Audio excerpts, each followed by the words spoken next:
Hey, what's going on, guys? It's us. It is I, Erik, from the Ringside Rundown podcast. Welcome you to another episode. Like I said, my name is Erik Vasquez, and joining me on the line is my podcasting partner in crime. Yes, that rhymes. Coming straight from the Berg. She's none other than Shay Hickson. Shay, what's going on, my friend? How are you?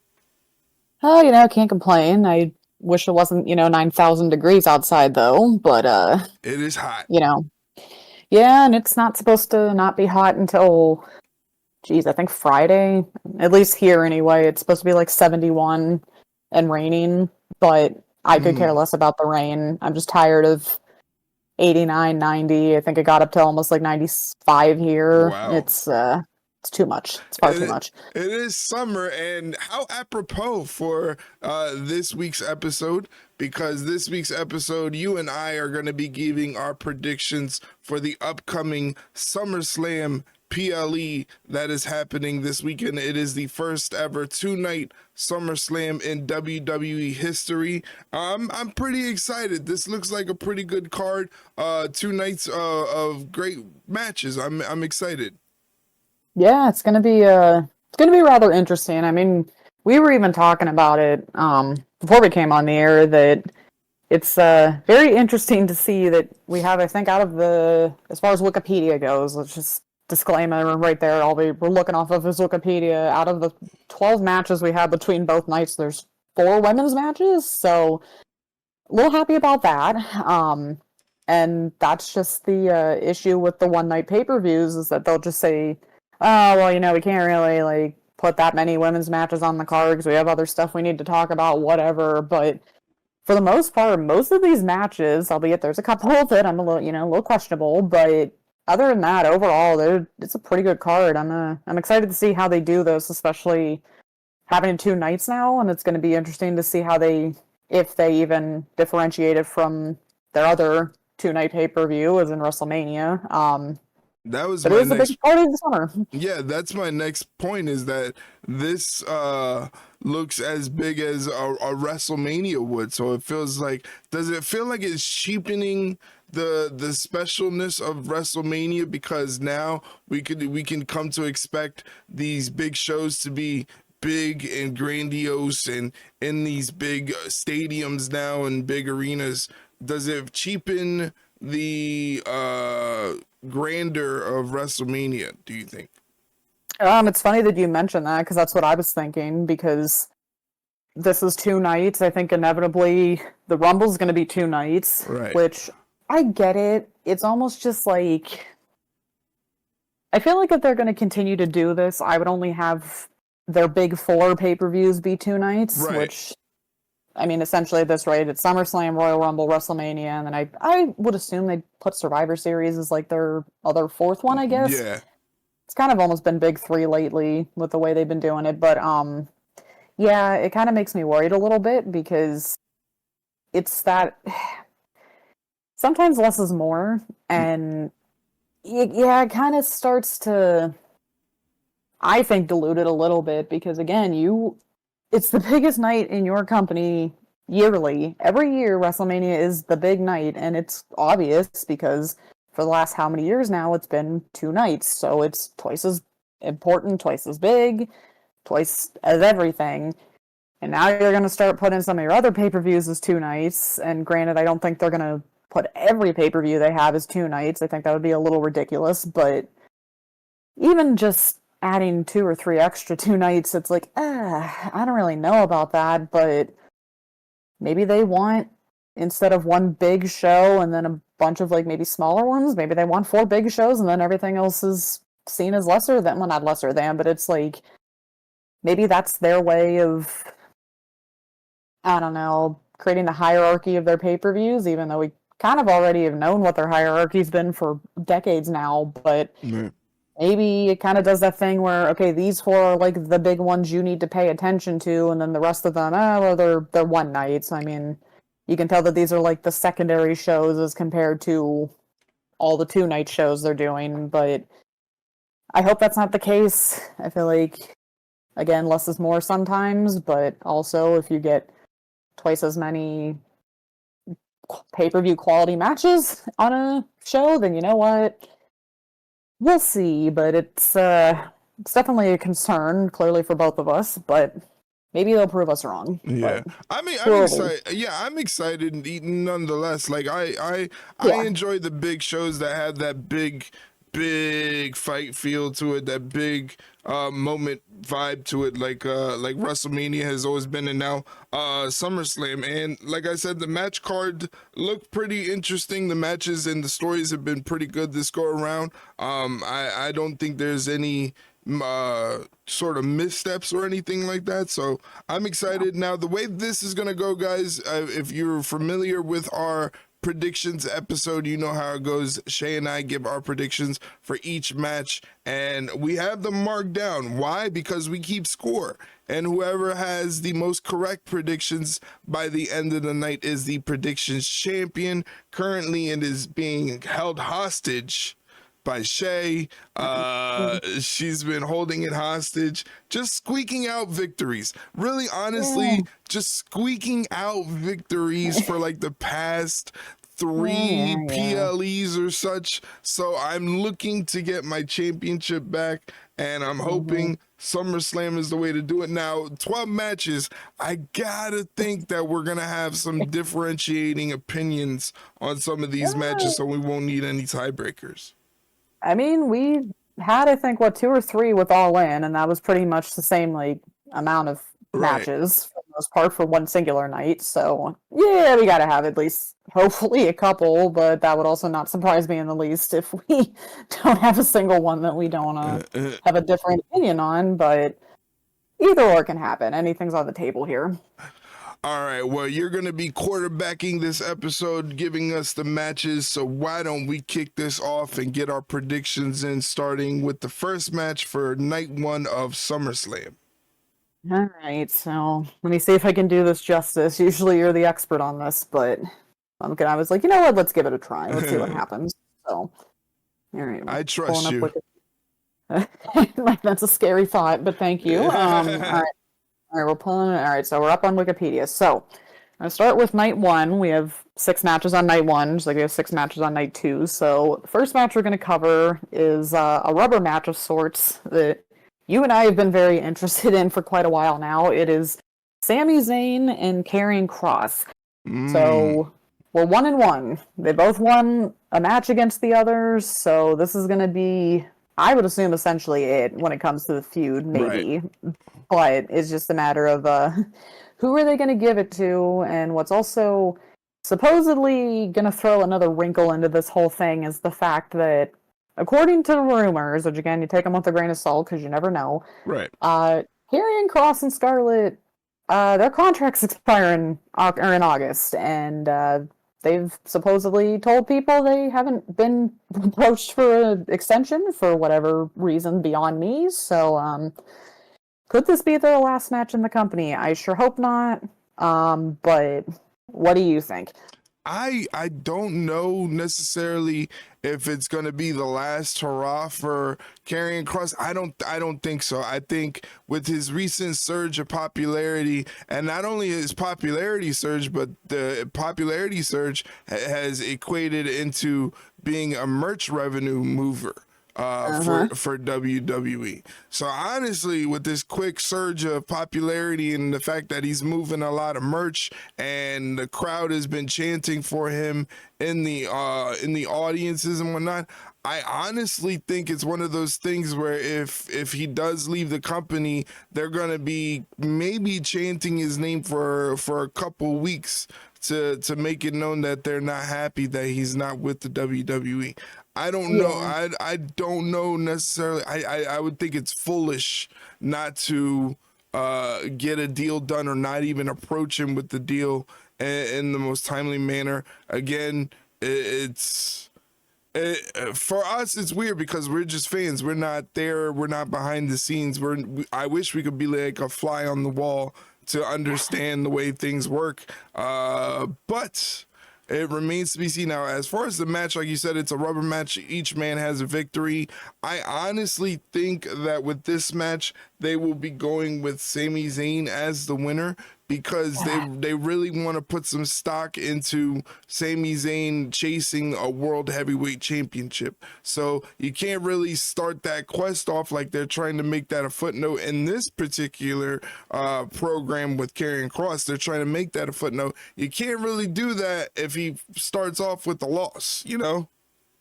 Yeah, it's just a shame because going back on the popularity we've been talking about, are people really going to be too thrilled if Karrion loses again? I mean, he has already lost to him at Night of Champions, which was, let's be honest, a bigger deal than the match they had on Raw. So it's like, you got to give him something at some point. Like, right, which I think with his recent surge of popularity, I don't think this loss will hurt him if they set him up with a program that is going to make him look like he's coming out on top.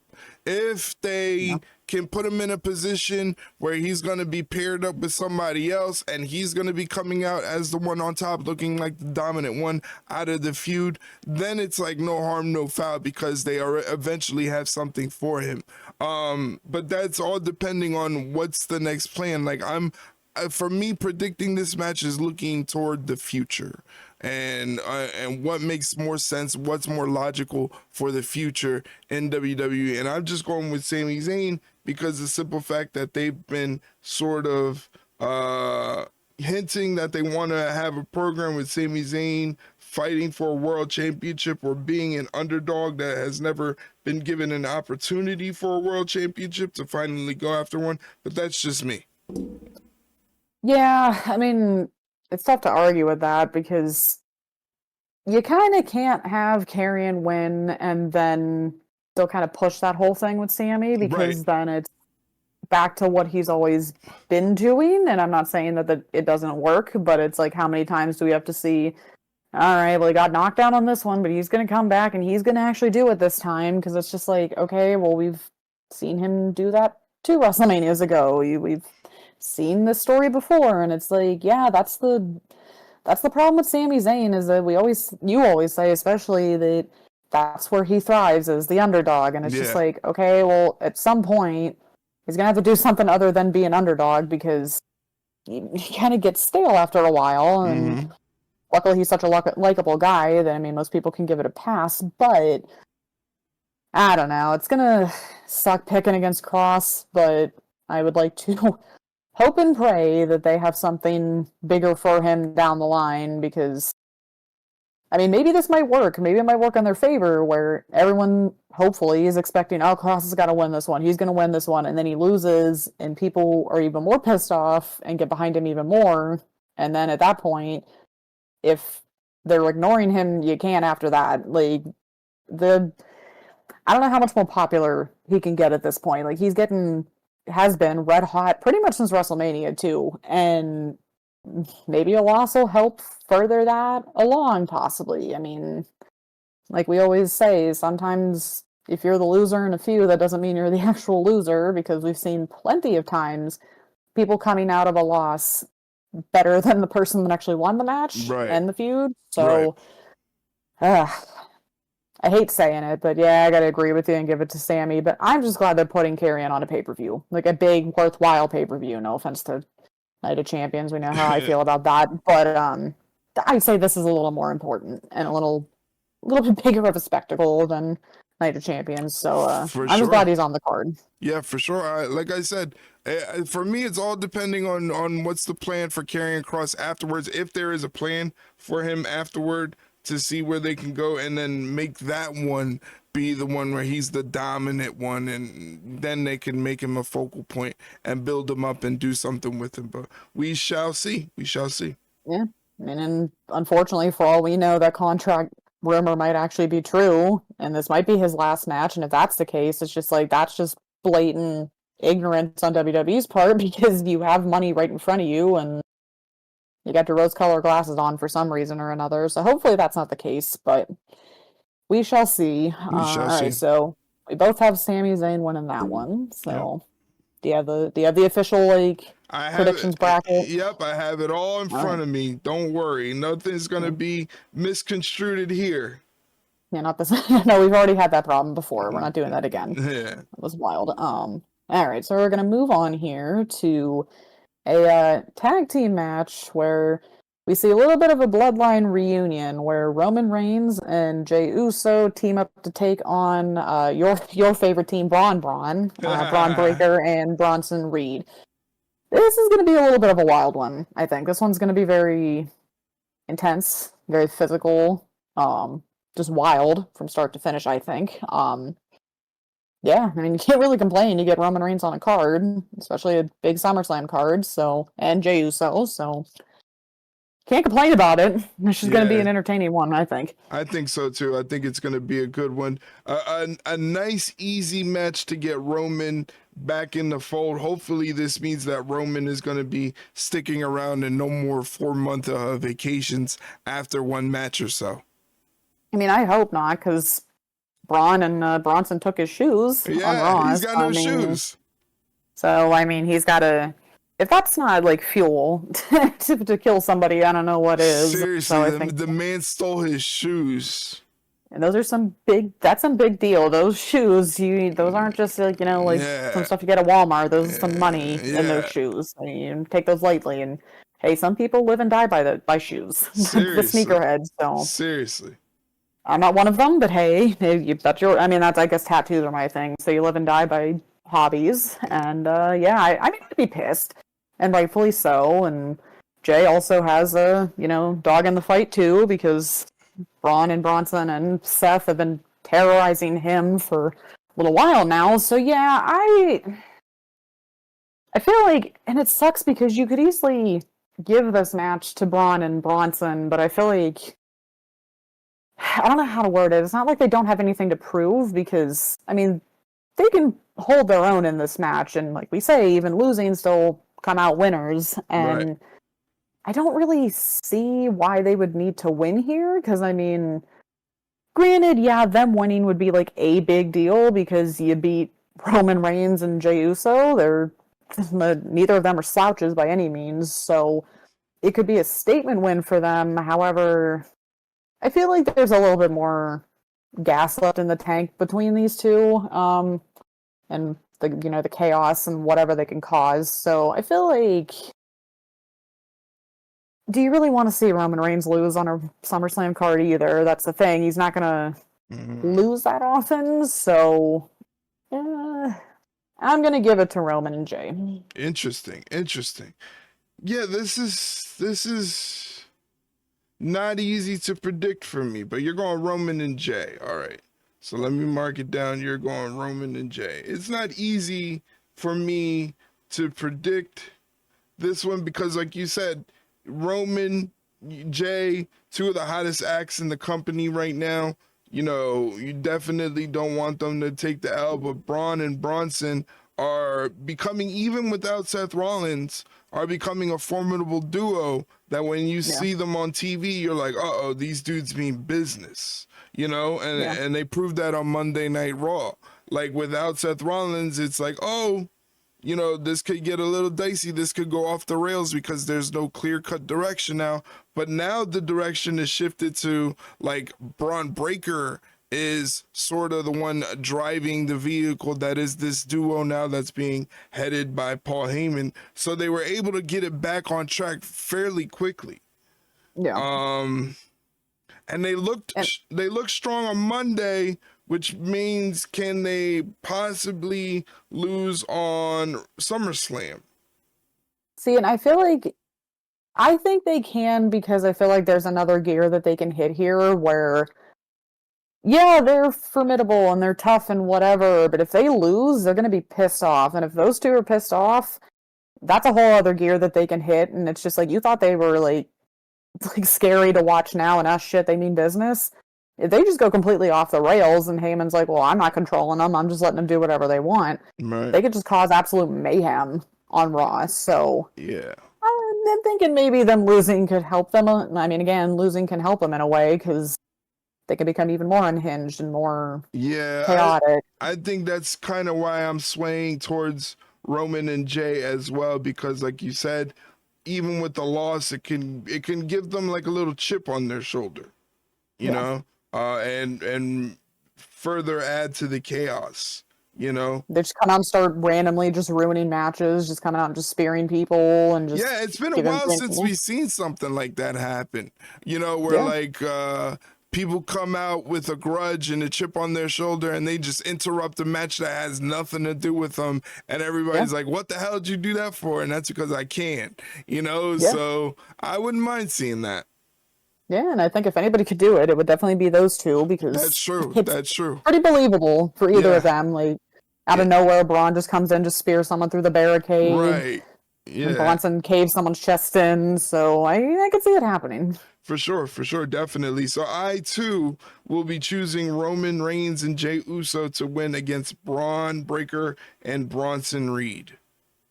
All right, so 2 for 2 so far, which is not a surprise with us. All right, so we're halfway through night 1. So now we got a tag team match for the WWE Women's Tag Team titles where the Judgment Day, Raquel Rodriguez and Roxanne Perez, defend their titles against the unlikely duo of Charlotte Flair and Alexa Bliss. Now, these two as a team have been very entertaining lately, where you kind of can see Charlotte's just like actually caring for Alexa, and Alexa's like being a little bit of a shit about it, and Charlotte's like, okay, well, let's not go that far. I mean, we're partners. Like, even that little promo last week on SmackDown when Alexa had the problem with the nose, and Charlotte's like, are you like okay? And she's like, oh, is he trying to be, like friends or whatever? And she's like, no, we're just partners. Like, It's like almost kind like of a like little sibling thing, like siblings. yeah, it's like the little sister, big sister thing where it's Yeah. just like the little sister's just too adorable to ignore, and the older sister's like, okay, yeah, whatever. I mean, I love you, but you're still fucking annoying. So I like the dynamic with these two. It's been pretty fun to watch so far. Now, can they beat Raquel Rodriguez and Roxanne Perez, who have also been pretty good as a team lately, I gotta admit. And I still am not a fan of Raquel, but she's definitely grown leaps and bounds in the last year alone, so I gotta give her props on that one. But is this like the signal for the end of the Judgment? I say this every few months or so, but I don't know, because I feel like Roxanne's still kind of playing her mind games and shit. I mean, hell, she got Dominic a Switch too, which I mean, we know that's a big deal for some people. Deal. I get big it. Deal. So I don't know. I feel like that still has some legs to it, because I feel like you can't really have the big drama start until Liv comes back, and that's not going to be for God, what? Probably until the end of this year, beginning of next year, maybe. Possibly. I don't know. And obviously, I don't know what the timeline is there, but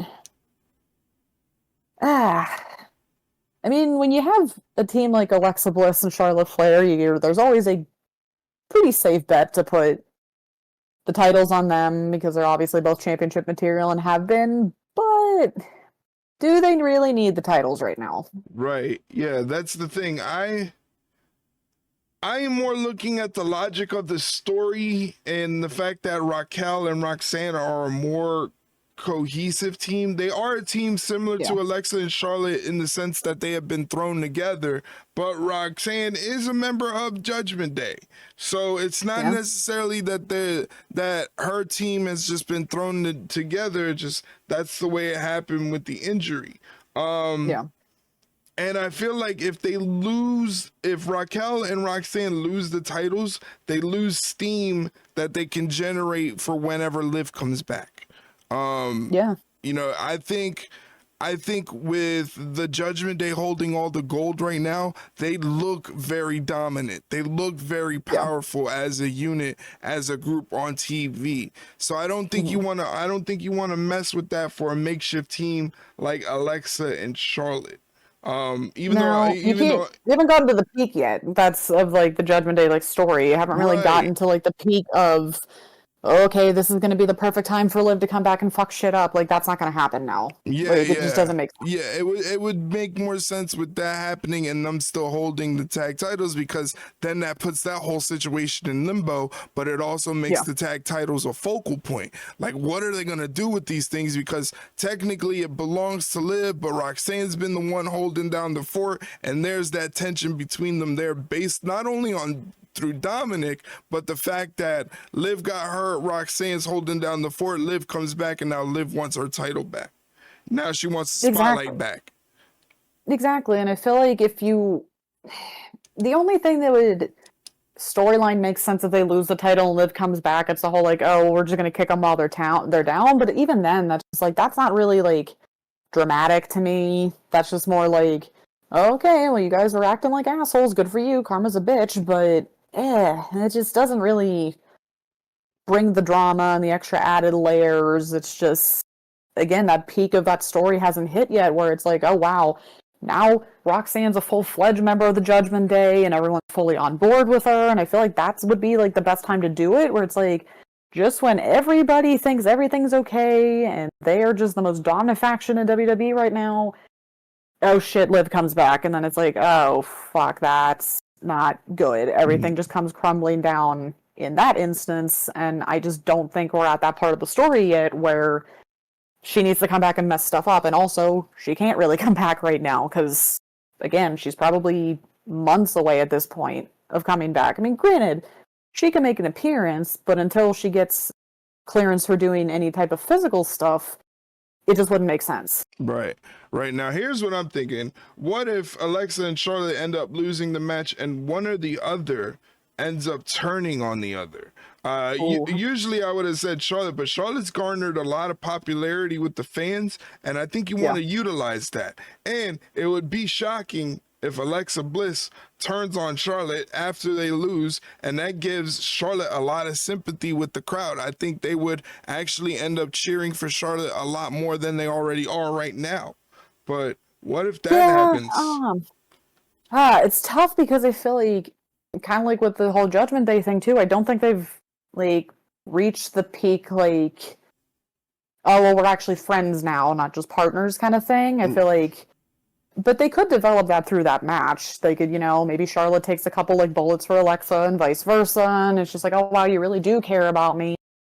But even then, I feel like to go through all of that just to have one of them turn on the other at the end of the match, I think would be a little rushed. So maybe not this time, perhaps maybe another title defense down the line. I still feel like, I don't know, I feel like that still has some legs to it, so I don't think I would have them turn on each other this soon. I would give it a little more time for them to develop even more chemistry and a connection and have the fans get more connected to the both of them as a team, because they're getting there. They're getting their reactions. It's just I don't think we've hit that like peak point of it yet where, okay, now you can kind of start worrying a little bit in the back of your mind where it's like, oh, these two are so great as a team. I really hope nothing bad happens, because nothing bad ever happens. And then you want them to build up that equity. Yeah, exactly. Gotcha. So who do you have? Raquel, Roxanne, or Alexa and Charlotte? Raquel and Roxanne. You still got to give it a little more time with them, and I just don't really see them losing anytime soon. So, the titles stay with the Judgment Day. Nice. All right, so we're both in agreement on that, right? Yep. 3-3. All right. Okay, so I know we talked about a specific order off air, but I feel like I'm also gonna like change it just a little bit more, because this match doesn't deserve to be the second to last one we talk about on night one. Let's be honest. Let's just get this one out of the way, because I feel like this, out of the entire 2 nights, is probably everybody's least favorite match they're looking forward to, because it's kind of obvious. It's the unlikely teams of Randy Orton and Jelly Roll taking on Drew McIntyre and everybody's favorite Logan Paul. I know you hate this match, and I'll let you get on your rant in a little bit. I actually think this might surprise some people. I'm not saying it's going to be an instant classic, but I'm thinking it might not be as bad as we're expecting it to be. No, I'm not expecting it to be like a negative 5-star match. It's just, it just sucks because you see guys like Randy Orton and Drew McIntyre, and it's just like, on one side, you're like, God, I wish they could be doing something a little more important.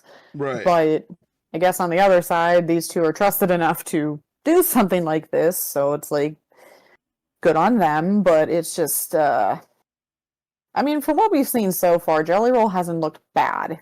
He doesn't look great by any means, but he's also not like terribly horrifically offensively bad either. Right. I mean, clearly at least he's stuck to it and had a lot more work ethic, more than a certain rapper that we don't talk about anymore, apparently, for obvious reasons. But and then Logan Paul's Logan Paul. He's a great wrestler. We always just say shit human being, so whatever. But when it comes to this one, I feel like you'd have to give it to Randy Orton and Jelly Roll, because what would be the point of having him hard if you're not going to have him have like a big moment? Yeah. I don't see a celebrity coming in, having a match, and then losing said match. I just don't. I don't see that happen. Now, however, not saying that they're going to lose, because they're not going to. I think it's still going to be Randy Orton and Jelly Roll. However, I'll ask the same question you asked me with the last match. Is this when Randy Orton turns and takes Jelly Roll out after the match? I think you just want to see that carnage. But, I mean, no, but it's... You want to see poor Jelly Roll get RKO'd or something. No. I mean, I don't mind Jelly Roll. I mean, again, I'm not a country music fan by any means. It's just like, he's all right. He's fine. I still don't listen to any of his stuff, but they've been kind of alluding to Randy kind of losing his marbles more than he already has. So that'd be a time to do it. I would actually pull the trigger. I would do it because it would be a big moment on a big show. So I would actually no one would expect it either. Yeah, I would actually be, but that would all depend on Drew McIntyre and Logan Paul. They would have to win the match. I am actually going to go with you and select Randy Orton and Jelly Roll to win the match. Yeah.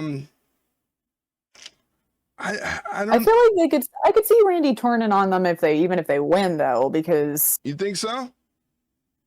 I mean, if you want a shocking moment, yeah, but I feel like it also kind of would depend too on... I mean, I guess people have been talking highly of Jelly Roll, so it's not like... It's definitely not a Travis Scott situation. Like, he's actually taking it seriously and putting in the work and working with other superstars to get better. He, from what I can gather, has been bitten by the bug. You know, he's gotten bitten by the bug. So he's definitely taking this seriously. So I have to show him some respect and some love from that aspect as a fan. You know, he's not making a mockery out of it. Yeah, I mean, I'll give him that for sure. Like I said, I feel like it kind of just depends on how the crowd reacts to him too. And obviously, I'm not saying we got to make this a split-second decision after the match. Like, oh, the crowd loved it, we got to do it now. So that's why I don't think it'll happen. I don't think people are necessarily losing their minds that Jelly Roll's good in the ring. Right. Because again, he's a celebrity in the ring. He's not like the next Kurt Angle or anything. However, he's also not terrible either. So you got to give him the props for at least, again, putting in the effort more than some people. However, would it be cool to see it happen? Like Randy turn on him? Yes. But will I think it'll happen? No. But I wouldn't be opposed to it happening. But I still think like it's Randy and Jelly. They got to give him the win. Well, we're matched up on these matches, so you might want to save that prediction for a tiebreaker or something. I mean, maybe. Who knows? I mean, maybe these next two might be it, or we might just be completely opposite on the entire night 2 card. Who knows? Might. Let's see.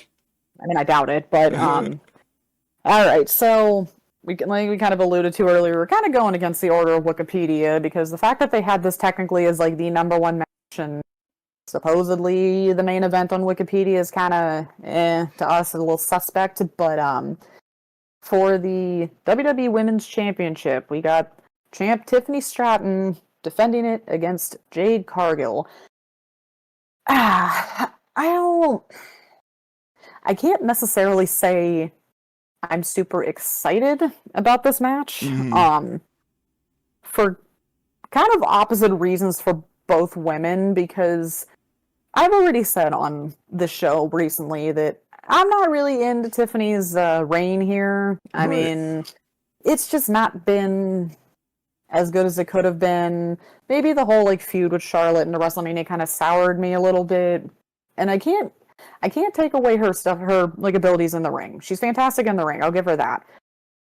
But then you do the flip side of that where Jade's decent on the mic. She's not terrible, but she's also not, getting yelled at backstage because she said something stupid. But then you get into the in-ring work, and then it's like, it can be a little suspect at times. She definitely does show a little bit of that inexperience. And if she doesn't have chemistry with somebody, it is glaringly obvious she doesn't have chemistry with somebody. Even if she used to have chemistry with somebody, as just look at her match with Asuka, which was a head scratcher. So, I'm not expecting these two to have an absolute barn burner because, it's going to be, at the very least, surface level, a serviceable match. I don't think it's going to be terrible. I don't think it's going to be like, oh my god, I can't believe they wasted a spot on this. It's just like, you know why it's on there. It makes sense. But is this the time they finally pull the trigger on Jade, though? Because I think this is kind of what we've kind of been building towards. And obviously winning Queen of the Ring. This is why she's in here in the first place. And your scenario about, Naomi cashing in on her completely out the at Evolution. Yeah. But we can still kind of salvage that a little bit. And do we still put the title on Jade at SummerSlam? That is the big question. And I just think at this point in time, if Tiffany were to retain, I genuinely don't know what else she could do. Because, again, the title reign's been okay at best. I don't think it's really been a great reign. And if Jade loses to her, who do you have behind her to be like, okay, this is finally going to be the one that beats Tiffany for this title?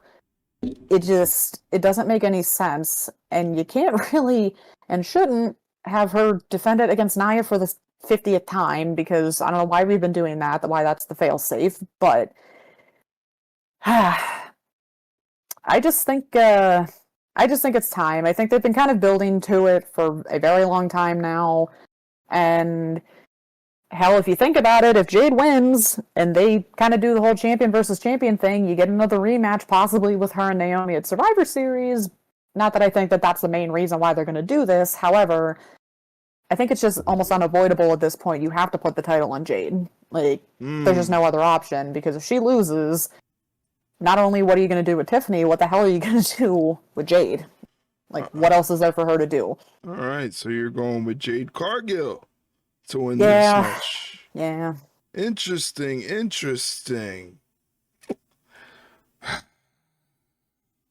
See, sometimes I think of the only times I think of what my predictions are going to be ahead of time are if, to me, it's glaringly obvious what my prediction is going to be. It's going to be what's going to happen.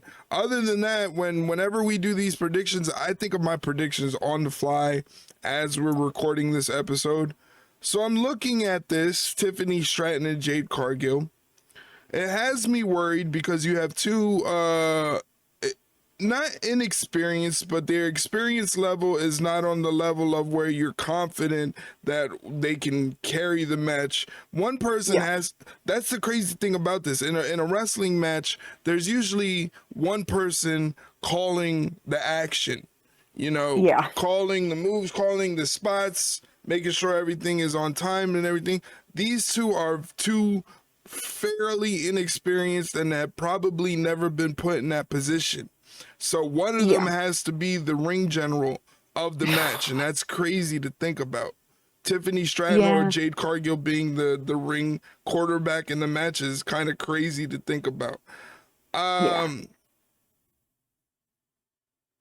see what you're saying about Jade Cargill having the championship, and it might be her time, but I'm still feeling like there's legs in this Tiffany Stratton reign. Who can she go up against? You're right. It's really up in the air. You really don't know who it can be. Who Tiffany Stratton can go up against. I don't think there's enough heel female stars on the SmackDown roster side. I think they need to build up more heels. I don't even... Chelsea Green's not even on SmackDown anymore. Is she on Raw? I know she was on Raw last night, but is she... has she been flip-flopping? Yeah, I think she might be flip-flopping because, If she's been flip flopping, I would love to see her get to the spotlight where she's going after a championship, and I think her and Tiffany could probably do some great stuff. Chelsea Green, I'm yeah, talking about. So I'm just thinking yeah. ahead. I'm just thinking ahead. Um, I don't know if Jade's ready to be champion yet.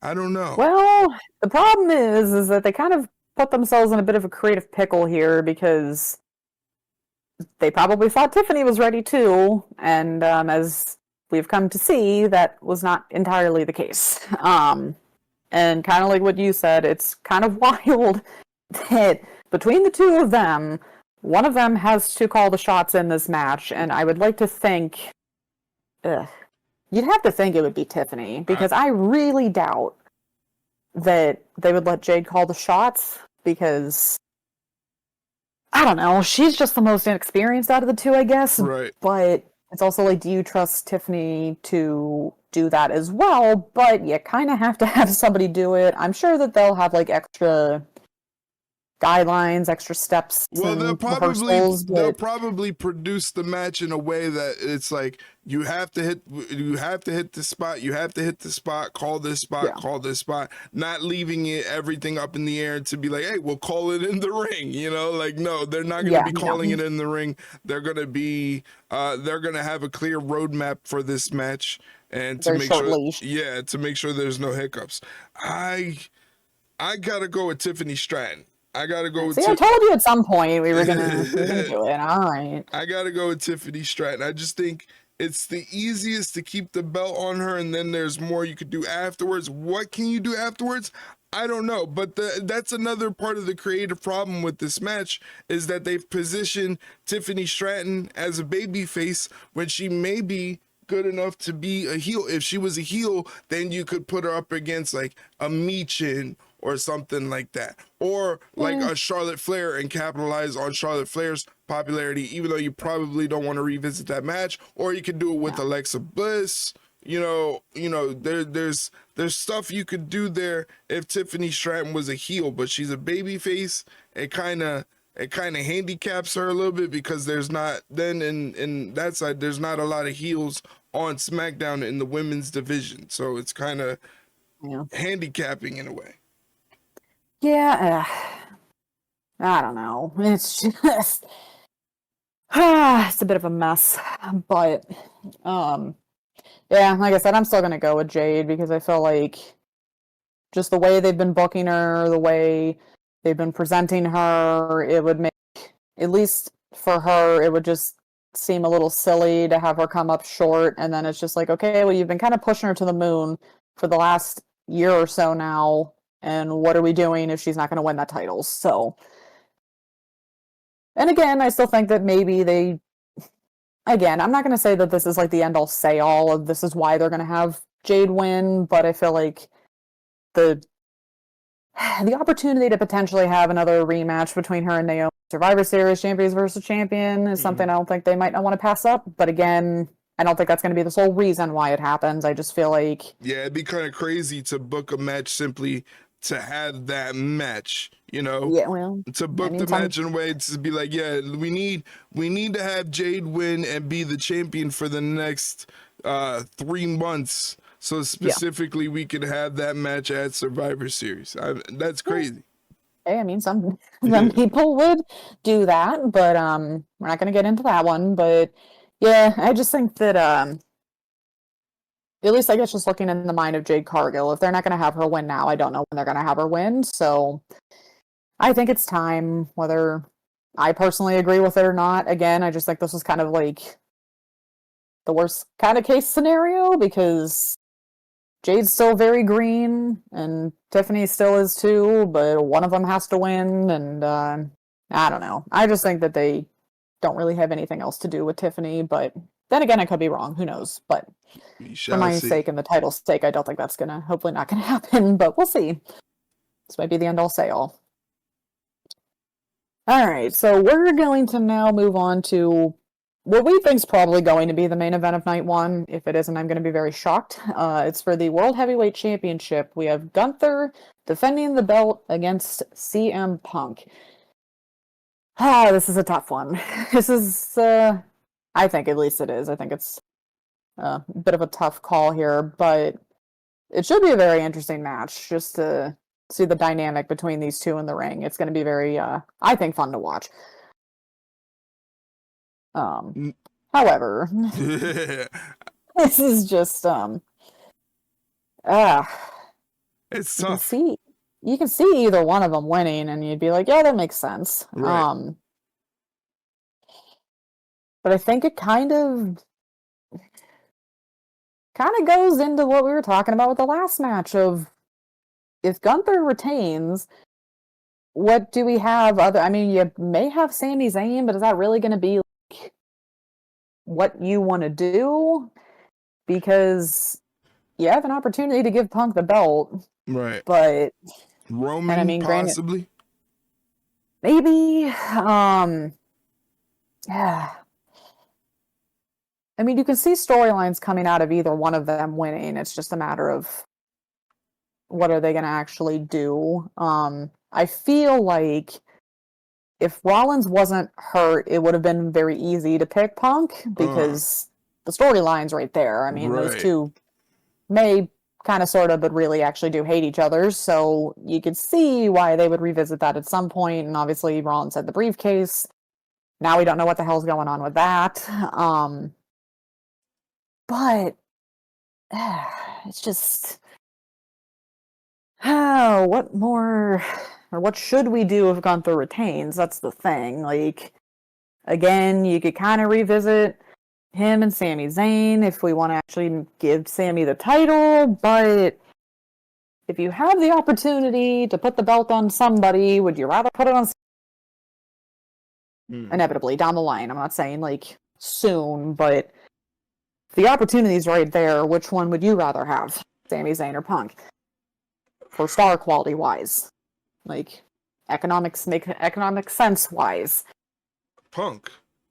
Yeah, so it's tough because I mean, if they were so dead set on giving Sami a title match, they could probably work it into Punk too. I just feel like maybe if they did it with Gunther, it'd be kind of again WrestleMania 40 all over again, just with a different belt. But Yeah, I mean the stakes would be a little bit higher. So I mean, yeah, but problem is they kind of already had that with Gunther and Jay, so it's just like, are you going to have another kind of repeat of WrestleMania 41, just with a different person, but also a similar person? So it's like, do you really want to have the underdog story with Gunther again? Because how many more times can he get beat by the underdog before he starts to lose a little bit of credibility? Because then it's just like, oh, it's an underdog. All he's got to absolutely lose because he lost to Sami at WrestleMania 40, lost to Jay at 41.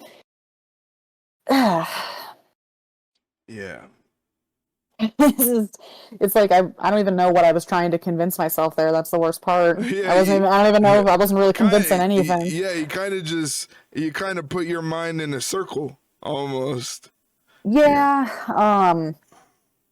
because like I do the same thing like you said, where I don't read the card like beforehand before we come on air, and then like, oh well, I picked this person because, and I have a whole like 10 bullet PowerPoint of this is why. It's just kind of like you almost just have to almost talk it out on air, and then maybe it makes sense, unless it's a very obvious one, like we've said. If it's like, okay, well that one's not even like doesn't even need an explanation. You don't really have to spend too much time thinking about it. Right. However, for this one, it's just like, And as of late, like recently, WWE has gotten into the habit of like going against the grain what they usually do with their championship matches and catching you off guard and having, I mean, look at like the Wyatt Six winning the tag team yeah, titles. They've been doing that a lot where they've been kind of swerving you with the championships and people are having shorter reigns than usual. yeah. Titles have been changing hands more frequently. So that's the only Would thing, like, but would it be a swerve to have Punk win? Like, that's what I'm saying. To me, it would be a swerve to have Punk win. mm-hmm. Um, It's tough though because you also don't want to go to that well one too many times because then it doesn't become shocking anymore, I guess, because the fact that we've even been able to pick out their MO lately when it comes to title reigns tells you that I'm not saying it happens all the time, but the pattern, you kind of can't ignore it. So it's It's been almost like, happening more frequently where like championships have been changing hands more frequently than they have been in the past before. Um, yeah. I which feel I like, mean, I take it or leave it. yeah, I mean, again, you could flip a coin on this one, and whatever side it lands on, you're like, yeah, I can see why Gunther would retain, or yeah, I can see Right, why Punk would right, win. So yeah, it's kind of like, what are we feeling in this moment right now? And even trying to talk it out did absolutely nothing to help. yeah. Uh, And the thing is uh, too, like you also have to factor in if you don't give Punk the title now, when do you actually give him the title mm, where he can actually have a run with it? Because let's face facts, I mean, he is getting older, you know? yeah, yeah, I feel like I think that's kind of the same mindset I had with Jade and Tiffany, where it's just like if you're not going to give Jade the title at SummerSlam, when the hell are you going to give it to her at this rate? Because I feel like you've kind of been building up this entire thing for her to win. So yeah, I feel like ah, I think you might have convinced me. I think you know what, if it's going to happen on any night, it's going to happen on SummerSlam. I think Punk finally wins the title. Yeah, I think I was conflicted and I was like I don't want to predict with my heart, but I'm definitely predicting with my heart and saying that CM Punk is going to walk out world heavyweight champion. And that would be a big way to end night one, honestly. It I would. mean, because that's kind of and at the end of the day, we always hate saying it, but it is a business. And if you have somebody who is kind of on the fence and is like, oh, okay, well, I'll just watch night one, we'll see what happens, and it ends with something big like that, they're like, oh shit, well, I gotta tune in tomorrow night because who knows what the hell's gonna happen now. I mean, Punk just won, Right. so anything can happen. I'm not saying that's like a out of like, oh my god, I can't believe he of all people did it. It's just like a oh shit, if that's what's on night one, I can't wait to see what's on night two, and then Right. that's how you get people to pay attention. So I mean, that would be a big way to end the night. So yeah, I think we finally talked it. We've talked it over enough. I think we're both gonna go with CM Punk winning the title, Yeah. which I would not be opposed to. Honestly, I'd be pretty happy about that actually. So Me too. all Me too. right. All right, so let me run down these real quick, make sure we didn't make any mistakes here. So we both have Sami Zayn beating Karrion Kross, as much as I don't want to do that, but it has to be done. We both have Roman Reigns and Jey Uso beating Braun Breaker and Bronson Reed. We have Raquel Rodriguez and Roxanne Perez retaining the women's tag team championships against Charlotte Flair and Alexa Bliss. We have Randy Orton and Jelly Roll beating McIntyre and Paul. We have Split.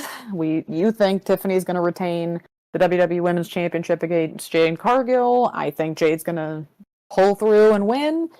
And then we both think CM Punk's beating Gunther for the World Heavyweight title. All right. I like it. We're good? All right, we're good. We All are good. right, we're halfway there. All right, hold on. Let me Uh, get a drink. Let me get a drink break real quick. yeah, quarterback in this thing isn't so easy, is it? No, I don't know how you do it. Damn. All right. Now we're hydrated. So, all right. So Wikipedia did their job on night two, and this one is pretty much going in order from bottom to top. So good on whoever did that. So for night two, again, we have 6 matches, pretty even. So we're going to start off with a 6-pack tables, ladders, and chairs match for the WWE Tag Team titles.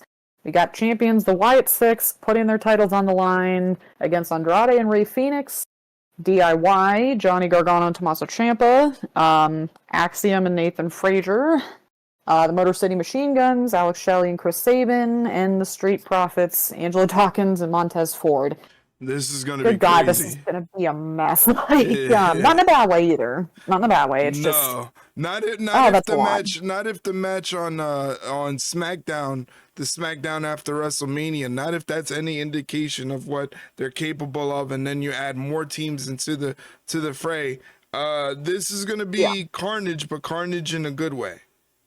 Yeah, this kind of reminds me of that, those tag title matches, the ladder match of WrestleMania 40, where it was just like, I don't even know where to fucking look because it's just there's so much shit going on and you're inevitably something. But again, that just happens when you have, I don't know, 6 teams going against one another for this title. And then the fact is, you throw in tables, ladders, and chairs, and good God, this is a lot.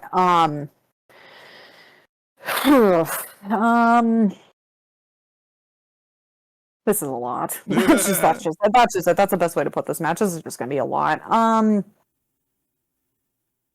know we've been saying the WWE loves to do the little gotcha moments, and we're gonna give these guys a short reign. You didn't think they were gonna hold on to the titles that long, did you? But I feel like you got to keep them on the Wyatt Six at least for a little bit. I mean, hell, they just won it what, a couple weeks ago, a month ago. Like it's not been that long. 2-3 weeks ago, yeah. Yeah, so it's really not been that long, and it's just like, why would you take it off them now? I mean, usually that's my mode of thinking. Usually I think the same exact way. They've been having the championship and it hasn't been that long, so no need to undercut their reign and just give it to somebody else. However, I'm trying to go after what WWE's mode of operations has been as of late. So my gut feeling tells me that DIY is going to squeak out a victory and take back the tag team titles because they've been on a quest to show that they're the best tag team in the division. I think all of these other teams just kind of follow that sort of thing where they're like, yeah, we want to be champions and we want to be the top, but I think DIY is the only one that actually says it and that actually can make it a reality. So I am going to go, I'm just picking out because like you said, there's 6 teams to choose from. This too much. Yeah, it's a lot. So but I'm going with DIY to take this one. All right, but we're already going away from each other on that one. So, I mean, not that we needed a tiebreaker. We sure as hell don't need a tiebreaker now. So that's good. All right, so you have DIY, I have the Wyatt Six, and that's just gonna be a lot to watch at once. That's damn. All right, anyway, so next up, we got a match for the WWE Intercontinental Championship. We have champion Dominic Mysterio, who's finally cleared to defend the title against a thorn in his side, the bane of his existence lately, literally, AJ Styles. What do we think? What are you thinking here? I kind of am feeling AJ Styles. No, like Dominic is still a hot commodity, right? Yeah.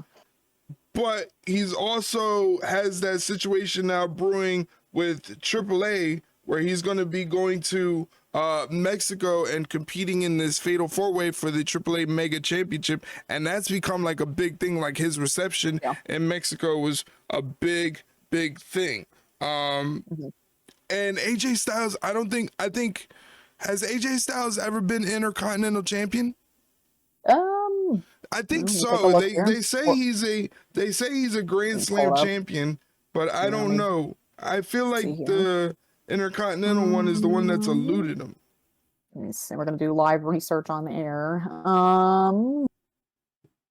You have to go through the laundry list of things he's won, so it might take a minute. Yes, he won it back in. Oh boy, that was a mistake to click on when he won that. Let's just say he won it once. So yes, he's won it before. I feel like I gotta agree with you too because I feel like yes, Dominic's popular, but I feel like what also may help a little bit is this may play into the whole thing with him and Roxanne a little bit, where he's gonna be down in the dumps because he lost his title, and she's gonna be like, "Oh no, it's okay. Like, well, like, make you feel better," and maybe she'll buy him another Switch. Who knows? But I feel like maybe that's when she starts to get a little closer to him in more ways than one. So I feel like that could actually help the storyline a little bit, even though it's not really like a focal point with him, other than just AJ's just been harassing him for weeks. And I mean, it's kind of funny. Like the whole thing with him and the backstage segments are fucking hilarious. Yeah, they are. But I feel like if Dominic loses, it's not going to be like, oh my God, this is the beginning of the end of Judgment Day. It's just, I think this actually furthers that whole storyline again, because I feel like Roxanne can use that to her advantage of like, oh, he's going to be really like emotional. He's not going to be thinking clearly. I can manipulate him a little bit more. It doesn't take much with him. So I think it'd be kind of interesting. I think she could be a little more vindictive once he loses that title, because he'll be very vulnerable and very emotional and sad. So he's going to want somebody, he's going to want a shoulder to cry on, and Roxanne's going to be more than happy to offer that. So I think that would be rather interesting if that was the case. Oh, interesting. I might actually have to copy your homework on that. That's fine. Yeah, Go ahead. I was, thinking AJ Styles, but that is a solid prediction as to what can happen in the future. Dominic loses the title, he's down in the dumps, and who's there to pick his spirits back up? None other than Roxanne Perez.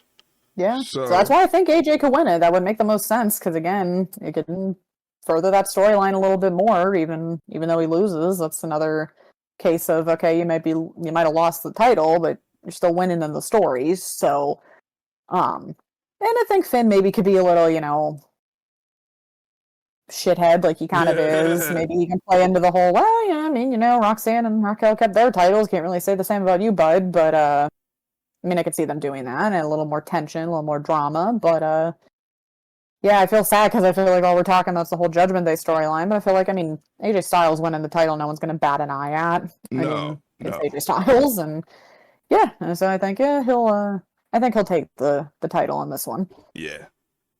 All right. So now we're back in sync, so that's fine. Being out of sync there for a little bit threw me off. I didn't like it, so. All right, so we got another title up on the line here in a steel cage for the United States Championship. We have champion Solo Sikoa defending it against Jacob Fatu. This one's gonna hurt, especially in a steel cage. God damn, this is gonna be you always say painful to watch in a good way. Because these two are just gonna beat the ever living shit out of each other and then throw in a cage, and it's just gonna make it even worse. Yeah, I'm predicting we're gonna see a new member of the MFTs, like another new Samoan's gonna pop out of somewhere. Keep going. Yeah, it's gonna keep going. I mean, would I be surprised? Absolutely not. I still feel like, I feel like you got to keep it on Solo for a little bit longer. I feel like there's still some legs to that. You still got the new, like, what are we calling it now? The new bloodline? The MFTs. The MFTs. So yeah, there's still a little more that they can do with that, a little more layers they can add into that, and I think would be beneficial for that whole team if he stays champion. And of course, they're going to probably help him in some way, and maybe Jacob might have some backup, who knows, but I feel like the numbers are just going to be too much, and yeah, I think Solo's going to retain here. Yeah. I originally I was like, well, why would you take the belt off of Jacob Fatu when Jacob Fatu is this popular right now? But I think your prediction makes a lot of sense. I think there's a lot more meat on it if you keep it with Solo. And Solo's been a great champion. Solo's been great for a while. Solo's been just fantastic for a while. So, yeah, I am also going to go with Solo Sikoa on this one. I am also going to go with Solo Sikoa retaining the U.S. Championship inside of a steel cage. All right, now we're back. Now we're back in sync again. Now this is we're back in it now. Let's see. All right, so next we have a no disqualification, no count out, last chance match. That was a mouthful for the WWE Women's Continental Championship, where if champion Becky Lynch wins, challenger Lyra Valkyria can no longer challenge for the title for as long as Becky is champion. Where have we heard this one before? This is I feel like we always say when we see these type of stipulations, you can kind of tell what's going to happen, I think. Right. Yeah, I think Lyra's going to win on this one. I mean, you think so? I think so. I mean, I feel like I'm also not going to complain that we get these two wrestling again. I mean, granted, yeah, it's been kind of back and forth for a while, but these two are just so good and have such great chemistry. It's just like, yeah, give them another match. Why the hell not? I'm not complaining about it. Yeah, I just feel like normally, I mean, of course, it's not always the case, but I feel like when they throw that stipulation in there, whoever is at the disadvantage in that one usually pulls through a little Right. bit. So I feel like if Lyra loses and she can't challenge for the title as long as Becky's champion, I feel like that pretty much tells you, or is a pretty good indication that Lyra's going to win. And I feel like Lyra's just too good. You got to put that belt back on her. I mean, again, like you say, the short reigns. Becky doesn't need the belt. Let's be real. Like, Right. Becky Lynch is Becky Lynch. She doesn't need a title to be in the forefront of a division, and she doesn't need a title to be one of the most popular women's wrestlers. So I feel like, I mean, I'm not saying that Lyra needs it either. Lyra's been great even without it. However, I feel like they can do a little bit more with Lyra as champion. There's still some beef with Bayley that maybe we can revisit a little bit because they hate each other for obvious reasons. Yeah, I feel like there might be a little more meat left on the bone if Lyra has the belt again. So you know what? I'm going to give it to Lyra. I think she's going to pull through. Nice, nice. I too am going to give it to Lyra Valkyria simply because I want to see Lyra Valkyria versus Bayley for a championship title. Yes. And I think that is the clear-cut logical way to go, is to go with Bayley being next in line for an opportunity and building a feud upon that. Even though they've already been kind of embroiled in the feud already, I think the one-on-one singles for the Intercontinental Championship can do wonders for both women, and Bayley's been kind of downtrodden because she missed out on WrestleMania, and then she missed out on SummerSlam.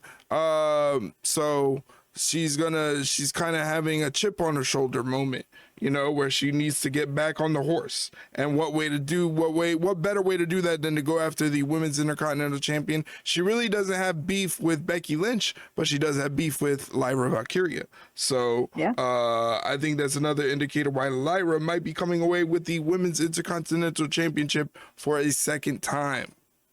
Yeah, and honestly, I feel like outside of Lyra, when it comes to Bayley, her best work is when she has a chip on her shoulder. So you know what? Yeah, that's Let her true. do it. Yeah, that's Let her true. go for it. All right, so we both pick Lyra to beat Becky for the title, thus ending the if insert name here wins, insert other name no longer count. Yeah. The curse, I guess, or something. I mean, I know why they're doing it, but it's just like we kind of already know what's going. But all right, so we have Lyra winning that one. So now we move on to a match that, of course, I'm most excited for, and it is the triple threat match for the Women's World Championship, where Naomi defends their title against Rhea Ripley and Io Sky. I'm so fucking excited for this match. Yeah. I have no idea. Like, this is... If there wasn't one more match for us to cover, I feel like we could have easily said this was the main event, and hell, there still could be a chance that this can main event. But it's almost like you don't even really need to say much, because these three they can pretty much speak for themselves in their body of work here. Like, Naomi's been fantastic, even leading up to cashing in the Money in the Bank on Rhea and Io. Those two had probably one of the best women's matches of the year, could argue of all time.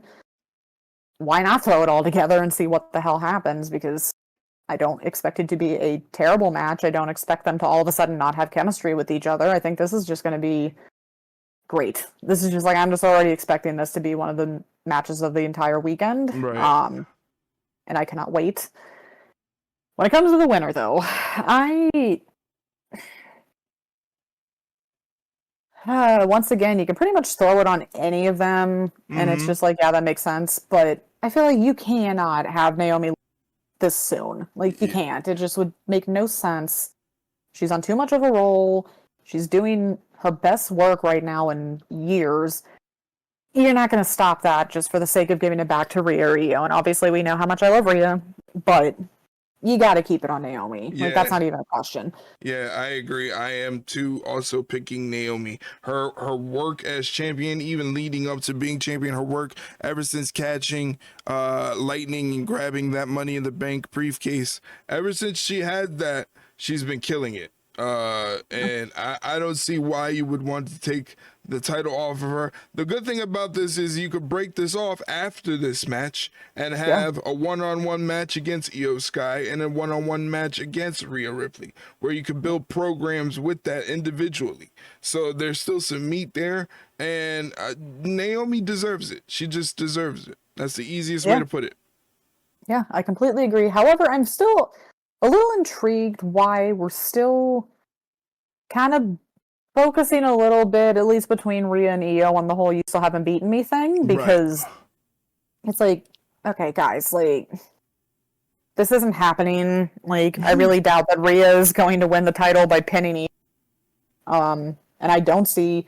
I think if you had to like do the rankings, because we do this sometimes, where it's like least likely to like win the title or retain, and like least likely, obviously Naomi's number one, because again, there's no reason she should lose this title. And then I feel like between the other two, you'd have to put Rhea second and then Io last, because I don't know why in some parallel universe she would just turn around and win back the title that she lost not even a month ago. So, I mean, again, maybe they're gonna like revisit that whole thing with Io and Rhea, because clearly, even if they don't have a title, those two can have like one of the best feuds of the year. So, I mean, would it be a little more impactful if Rhea were to finally beat Io for a title, to say that now I finally beaten you? Yeah, but obviously that's not what we're going with now. So the fact that they're still kind of alluding to that's kind of a little odd to me, but I don't think that's really going to change my opinion on who's going to win. Naomi's still retaining that title, and there's literally no other option. Like, again, I love Rhea, but there's just no way. Like, there's no logical way that Naomi doesn't walk out of that with that title. Yeah. I just think her work now, you can clearly see it's like it's clicking for her, where she's ultimately comfortable. She is not hesitant or there's no trepidation or anything. She's completely in her element, in her moment. She knows what she's doing, and you don't want to disrupt that. Nope, not at all. So we got Naomi holding on to that title, thank God. All right, we're almost there. We got one more. And it is a street fight for the undisputed WWE Championship, where John Cena hopefully can hold on to that title against Cody Rhodes. This is a tough one. Yeah. This is a little tough. I feel like, on one hand, Cena retaining really wouldn't be that big of a shock, I wouldn't think. However, at some point or another, you kind of have to start the redemption arc soon. Right. Like, it's not like, it's February, we still have time, this still has some legs. We're in July. At this rate, it's going to be August by the time this happens. You've only got 4 more months of Cena at that point. In really, what other place would it make the biggest impact to finally have the evil dethroned? Cody finally gets like back on the straight and narrow. He's finally the champion again, and Cena finally starts to realize, maybe this is finally when Cena starts to realize, and maybe Cody helps him realize, oh hey, everything I've been doing for this last entire year has been wrong. Like, I've literally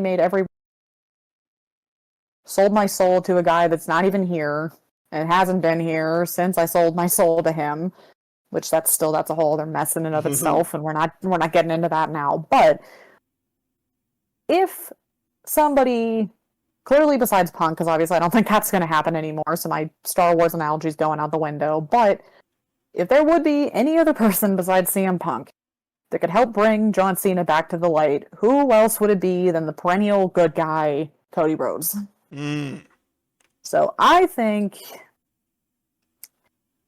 the reign of evil is finally going to be over. I think Cena's going to lose, and I think this is going to start his redemption tour for the last 4 months of his career. Because if Cody wins, no one's going to bat an eye. It's going to be like, well, yeah, of course, he finally got the title back that he got screwed out of by Travis Scott, because like, we're just going to let's just forget that WrestleMania 41 even happened. So it was a bit of a mess, but again, that's a can of worms we're not opening right now. But yeah, I think this has got to be the start of the redemption arc for Cena, because when else are you going to do it? Because the next pay-per-view you have is going to be what is it? It's going to be well, it's not NXT Heat Wave, I can tell you that. Clash in Paris. So that's the end of August. So then you go from 4 months to 3. And if you really want to make it impactful, you want to have as much time as possible to make that the final hurrah. Like, the good guy rides off into the sunset. He's changed. He's finally seen the light again. I'd rather him have more time to tell that kind of story than, oh shit, we have 2 months to do this, and now we gotta like throw everything all together, and it's gonna be an absolute mess. So I think Cody's gonna get that title back, and Cena's finally gonna see the error of his ways. Yeah, I completely agree with everything you say, and I think the most important factor of it all is the time. The time that we do not have left with John Cena. So I agree with you in everything that you said. I think originally, I didn't know if there needed to be a redemption story for John Cena. I figured he could probably just do the thing where he rides off into the sunset as the champion and then just figure out what to do with the championship belt afterwards. But I think now, with the sort of planting of the seeds where John Cena has reflective moments where he wonders if he's made a mistake joining the dark side and selling his soul for this 17th championship, we may see him fight towards the light. Now, how do you make that happen in a wrestling sense? The only thing I can think of is you only have what, 4 months to do it. So John Cena decides that he no longer wants to be this evil entity. He feels sorry for what he's done. He wants to get back to being the John Cena of old, which pisses off The Rock.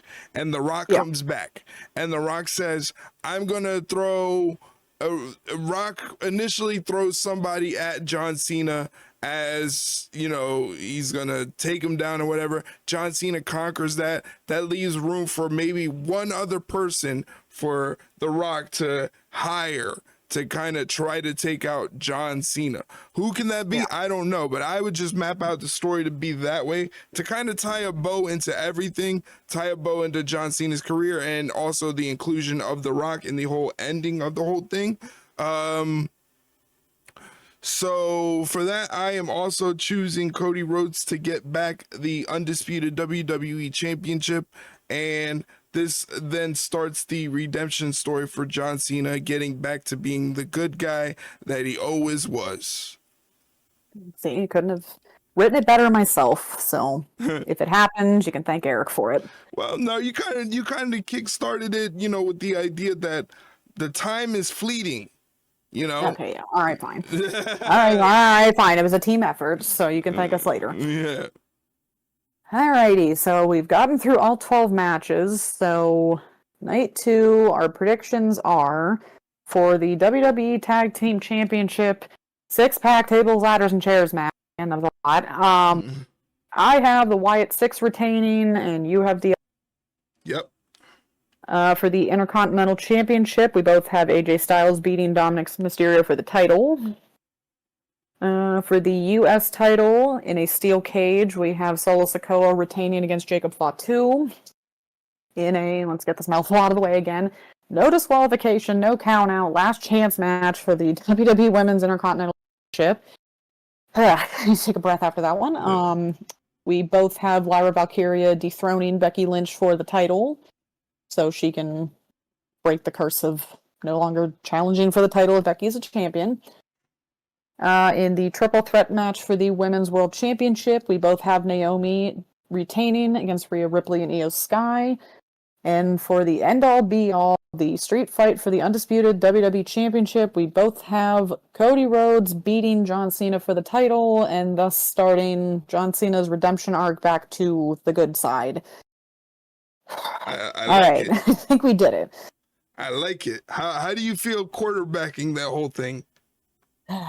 You got some endurance, I'll give you that. It's a lot. It's not too bad, but takes some getting used to. But this is why you usually get the ball. I just sub in every once in a while. Well, you did a great job. You did a wonderful job. an absolutely wonderful, masterful job. And a lot of your predictions help sway my predictions because, once again, when we do these predictions episode, I rarely think ahead. I always think of my predictions on the spot as it happens, so you can kind of sense how my brain is working. So a lot of your predictions help sway me and help me get on my course of action and in terms of who I predict to be the winner. I'm really excited for SummerSlam. I think it's going to be a lot of fun. I'm really excited. So I hope you guys check out this episode. Now, where can you check out this episode? This episode is basically wherever you're listening to it right now. It could be on Spotify. It could be on Apple Podcasts. It could be on Amazon Music, Audible, iHeartRadio, or on YouTube. Wherever you listen to podcasts, the Ringside Rundown is there. If not, just search Ringside Rundown, hit the follow or subscribe button. Now, if you so happen to be on a platform that the podcast is not on, let us know. Hit us up on social media, slide in our DMs. Let us know what platform you use, and I will try to get you a link to the show on that platform on a silver platter. But the caveat is you have to give the silver platter back because it belongs to Shay's mom, and she knows about 8 different types of jujitsu. So I wouldn't mess with her. She's got this deadly karate chop that if she hits you on the side of your neck, it's over. You're done. Out. It's over. Good night. All right. So you definitely want to give that silver platter back. But like I said, all you have to do is just let us know what platform you use in our DMs. We are all across the board on the internet, on social media, whether it's Twitter, Instagram, or Facebook. You can follow us along at Ringside Rundown. We're also on TikTok. Ringside_rundown is our handle. So check us out on TikTok. Join the fun there. We're also on YouTube where you can get short form content and highlights of the weekly streams that I do on YouTube, youtube.com/@ringside_run pod. And like I said, I do live streaming every Monday, Wednesday, Friday, and Saturday, and including this Sunday for night 2 of SummerSlam on Twitch. Twitch.tv/ringside rundown is where you can come watch the wrestling with me. We can talk about wrestling in the chat, have fun.